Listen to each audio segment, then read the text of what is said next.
साथियों ने काफी कुछ कहा। जरा खुद को अपने गरेबा में देखें। निर्मम सरकार पतन के जितने भी पैरामीटर्स हैं, उन सब पैरामीटर्स में नए नए रिकॉर्ड बनाते जा रहे हैं और यहां उपदेश दे रहे हैं। क्या हाल करके रखा हुआ है।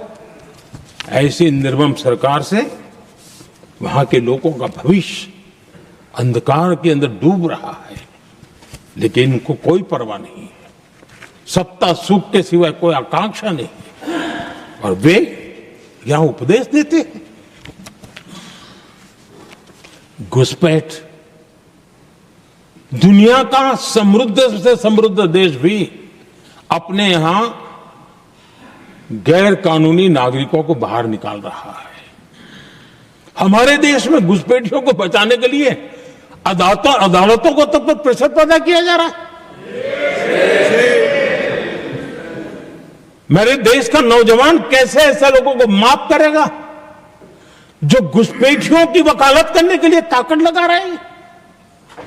और घुसपैठिए मेरे देश के नौजवानों के हक छीन रहे हैं, उनकी रोजी रोटी छीन रहे हैं, आदिवासियों की जमीन छीन रहे हैं, बेटे बेटियों की जिंदगी पर खतरे पैदा हो रहे हैं। लेकिन उनके लिए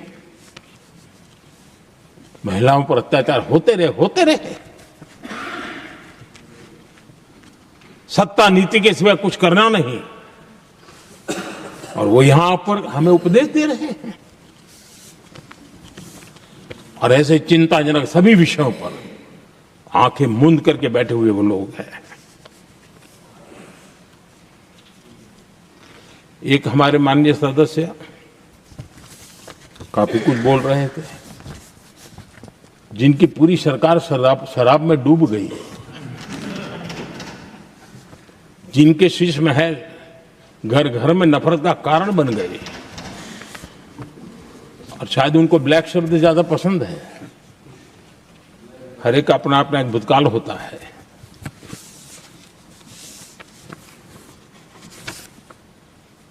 पता नहीं ब्लैक के साथ उनका क्या पुराना रिश्ता है। आदरणीय सभापति जी, ऐसे सभी साथियों से मैं आज जरूर कहूंगा,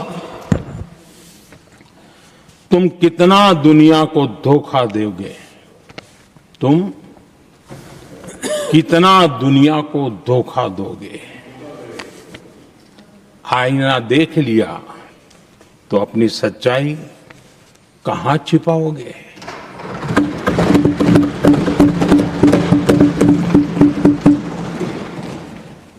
कांग्रेस हो, टीएमसी हो, डीएमके हो, लेफ्ट हो, ये दशकों से केंद्र में सत्ता में रहे हैं, सत्ता के भागीदार रहे हैं।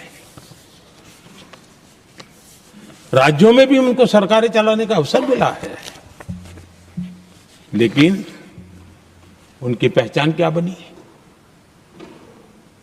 आज डील की चर्चा होती है तो गौरव से कहते हैं, तब डील की चर्चा होती थी तो बॉफोर्स डील याद आता था। ये डील होते थे।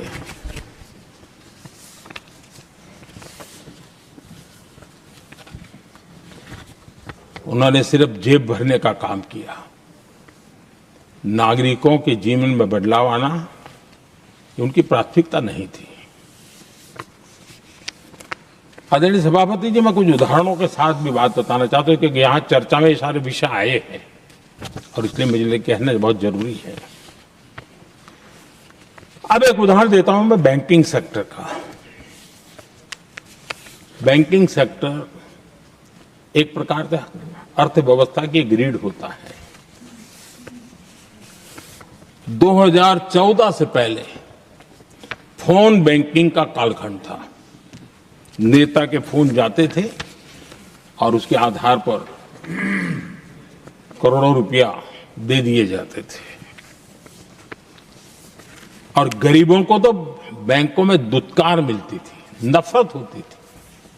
देश की 50% से ज्यादा आबादी बैंक के दरवाजे तक नहीं देख पाई थी। कांग्रेस के नेताओं के फोन पर अरबों रुपये लोगों को दे दिए गए और जो ले जाते थे वो अपनी पर्सनल प्रॉपर्टी मान करके पैसे हजम कर जाते थे। यही खेल चलता रहा। कांग्रेस और यूपीए के राज में और आज जो इंडी अलायंस बनकर के बैठे हैं उनके राज में बैंकिंग व्यवस्था तबाही के कगार पर खड़ी थी। मैं नया प्रधानमंत्री के पद का दायित्व मुझे मिला, मैं एक देश के मुखिया से मैं मिला, ऐसे ही बात कर रहा था। मैंने कहा बैंकिंग की दृष्टि से हम कुछ आगे बढ़ना चाहिए। उन्होंने कहा पहले एक बार साहब जरा अभी आप नए हो, आपके बैंकों की व्यवस्था का अध्ययन कर लीजिए। हम कैसे हिम्मत करें। एक देश के नेता ने कोई एक जानकारियां थी, उसने मुझे बताया यहां इनको कोई परवाह ही नहीं। यानी एक प्रकार से उन्होंने जिस प्रकार से बैंकिंग व्यवस्था को एनपीए के पहाड़ खड़े हो गए थे। তৃণমূলের second in command Shri Abhishek Banerjee মাননীয় প্রধানমন্ত্রীর দিকে তাকিয়ে উচ্চস্বরে আঙুল তুলে তার বক্তব্য রেখেছেন।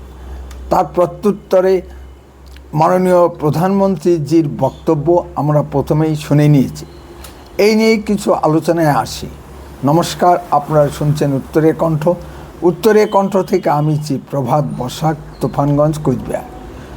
সুধী দর্শক মণ্ডলী, আপনারা আমার প্রতিবেদনটি যেখান থেকেই দেখছেন তাদের সকলের প্রতি প্রীতি ও শুভেচ্ছা রইল। আশা করি ভালো আছেন।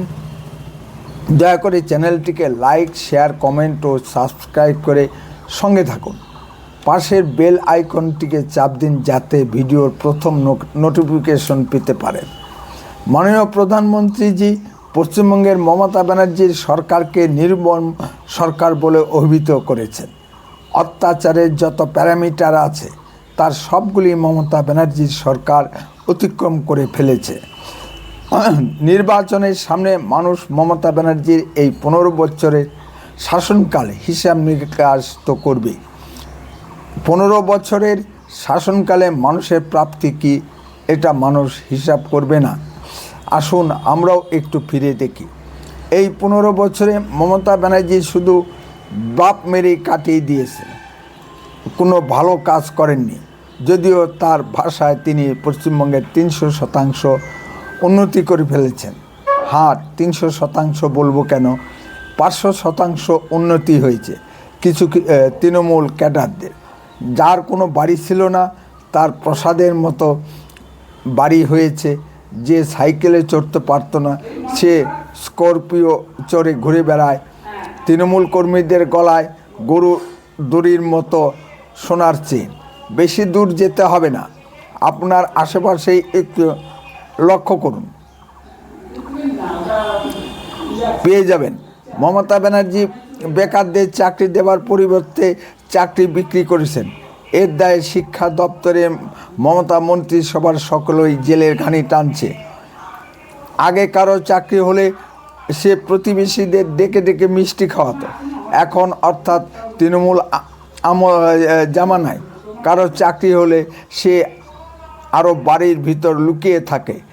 এতে বোঝা যায় চাকরি স্বাভাবিক নয়। মমতা ব্যানার্জি 2টা প্রজন্মের বাঙালির ভবিষ্যৎ নষ্ট করে দিয়েছেন। মমতার আমলে টাকা ছাড়া একটু চাকরি হয়নি, ফলে শিক্ষা লাটে গেছে। বাচ্চারা শিক্ষার আগ্রহ হারিয়ে ফেলেছে। স্কুল, কলেজ, বিশ্ববিদ্যালয়ে যেমন শিক্ষকের অভাব দেখা যাচ্ছে, তেমনি ছাত্রাভাবে স্কুল কলেজ যে আরও প্রকট হচ্ছে। আমাদের তুফানগঞ্জ শহরে গত 15 বছরে কোনো কাজ দেখলাম না। নির্বাচনের সামনে কাজের ধুম ধাক্কা পড়ে গেছে। মানুষের অসুবিধা সৃষ্টি করে ব্যাপক কাজ হচ্ছে। মাননীয় প্রধানমন্ত্রী যে প্রকল্প আয়ুষ্মান ভারত মমতা ব্যানার্জি পশ্চিমবঙ্গে লাগু হতে দেননি। পশ্চিমবঙ্গ সরকারের স্বাস্থ্য সাথী এবং কেন্দ্রীয় সরকারের প্রকল্প আয়ুষ্মান ভারত একসঙ্গে থাকলে কি অসুবিধা হতো। অনেক রাজ্যেই 2টি প্রকল্প একসঙ্গে চালু আছে। যারা রাজ্যের বাইরে চিকিৎসায় যান তাদের সুবিধা হতো। এমনিতেই রাজ্যে চিকিৎসা যে হাল, তাতে আবার চিকিৎসা পরিষেবা নাকি মমতা ব্যানার্জি দুয়ারে দুয়ারে নিয়ে যাবেন। তত সংখ্যক চিকিৎসক পশ্চিমবঙ্গে আছে কি? মমতা ব্যানার্জি রাজনীতিতে কাজের কাজ কিছুই করেননি, শুধু স্টান্টবাজি। আমাদের পাশের রাস্তায় পাকা ড্রেন করেছে। ড্রেন যতটুকু না হয়েছে তার চেয়ে জায়গায় জায়গায় বিজ্ঞাপনটাই বড়। আমাদের রাজ্যে এসআইআর হচ্ছে। মমতা ব্যানার্জি প্রসন্নতায় এসআইআর পর্বে বিচার বিভাগ ঢুকে গেছে। অন্য কোনো রাজ্যে এরকম ঘটনা দেখা যায়নি। অন্য রাজ্যগুলোতে এসআইআর পর্ব সুষ্ঠুভাবে হয়ে সেখানে নির্বাচন হতে যাচ্ছে। পশ্চিমবঙ্গে সুষ্ঠুভাবে নির্বাচন করাতে ভারতের নির্বাচন কমিশনকে নজিরবিহীন পদক্ষেপ নিতে হচ্ছে। কখনো মমতা ব্যানার্জি বলেছেন বুথ দখল করতে মহিলাদের পাঠিয়ে দিবেন তিনি। মানুষ সুস্থভাবে ভোট দেবে, বুথ দখল করতে হবে কেন? মমতা ব্যানার্জি পশ্চিমবঙ্গে নির্বাচনটাও সুষ্ঠুভাবে করাতে দিতে চান না। তার জন্যই নির্বাচন কমিশনের এত বিশাল আয়োজন। মমতা ব্যানার্জি বিরোধী রাজনৈতিক দল বিজেপিকে স্পেস দিতে চান না। যখন ওই বিজেপি প্রার্থীরা প্রচারে বের হচ্ছে তখনই তাদের উপর আক্রমণ হানছে তৃণমূল কংগ্রেস। আমরা দেখলাম তারকেশ্বরে বিজেপি প্রার্থী সন্তু পানের গাড়ি ভেঙে দেওয়া হয়েছে এবং বাসন্তীতে বিজেপি প্রার্থীর লোকজনদের উপর বেদম প্রহার করা হয়েছে। ভারতের নির্বাচন কমিশন এত ব্যবস্থা করা সত্ত্বেও এই সকল ঘটনাগুলি অতিক্রম করতে পারছে না। কেন্দ্রীয় স্বরাষ্ট্রমন্ত্রী মাননীয় অমিত শাহজি মমতা সরকারের বিরুদ্ধে 25 দফা চার্জশিট পেশ করেছেন।